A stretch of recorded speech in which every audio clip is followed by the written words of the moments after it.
It is that time of the year, folks, so in the spirit of the season, we'll be looking at zombies in Star Wars. Now, first on the lineup, we will be looking at the Technogene virus. The Technogene virus was created by a Dark Lord known as Belia Darzu. Belia Darzu was one of the rulers in the last quarter of the Sictus Wars.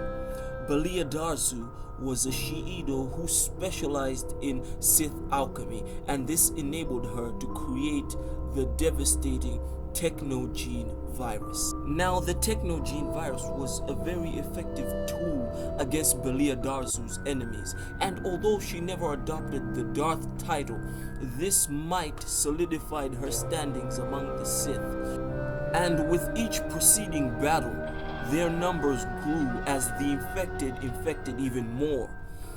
One of the more terrifying aspects of the virus was that it wasn't limited to just sentience.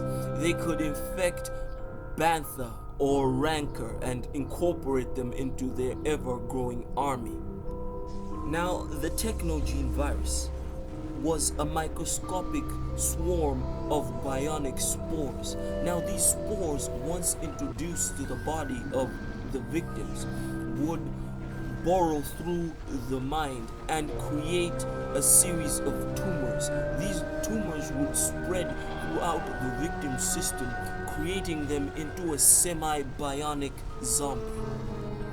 Now, fortunately for the galaxy at large, Belia Darzu was assassinated by members of the Macrossa Order, and since the remaining Sith did not possess her knowledge, the mindless horde haunted her stronghold on Tython, wandering its halls for centuries, until their flesh rotted away and only metal remained clinging to bone, waiting alongside her holocron, awaiting orders that will never come.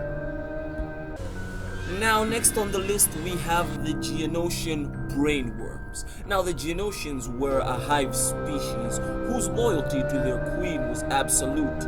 But this loyalty didn't end at their deaths, cause the queen did not only give birth to their people, she also spawned brainworms. Now, these worms reanimated the dead and continued their service long after they had expired.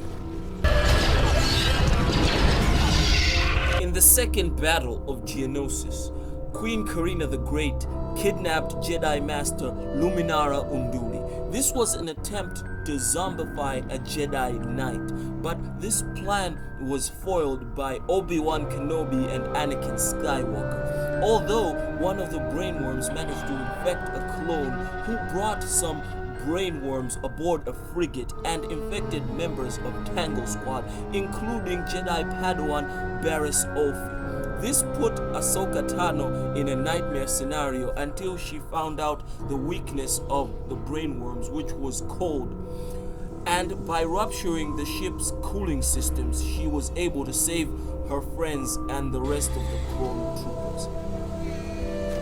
Now, let us travel to Dathomir, home of the Night Sisters, Witches of Dathomir. This is a matriarchal society known mostly for its illusion magic and the art of assassination. Now, through spells and lost arts, the Witches of Dathomir were able to resurrect their fallen comrades in processes that could be categorized as dark side sorcery. These zombies retained the skills of the fallen Night Sisters, which they were, and could be used as an overwhelming force to any opposing army, which is what happened when the separatists Count Dooku sent his General Grievous to attack and eradicate the Night Sisters. Surprised. These Night Sister zombies had heightened strength and an appetite for living flesh.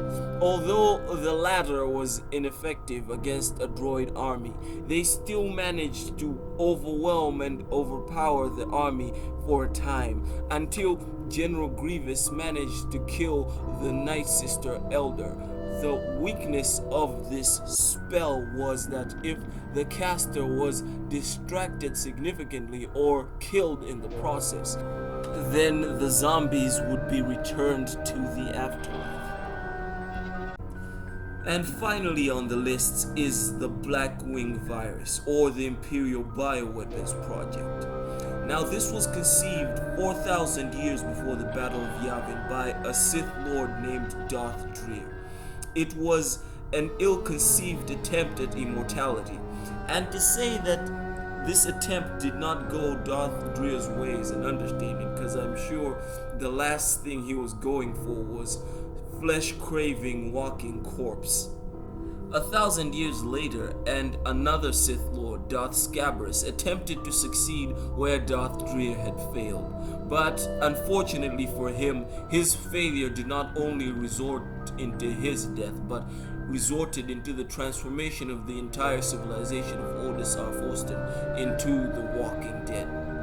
Eventually, knowledge of the Blackwing virus made its way into the hands of Darth Vader, who commissioned a team of bioweapons scientists aboard a Star Destroyer to look into the potential applications of weaponizing the virus against the Rebel Alliance.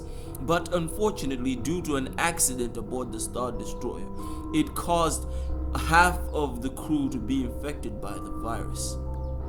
Now, naturally, the Blackwing virus spread through bites from the infected, but the airborne strain and contact with bodily fluids did the trick as well.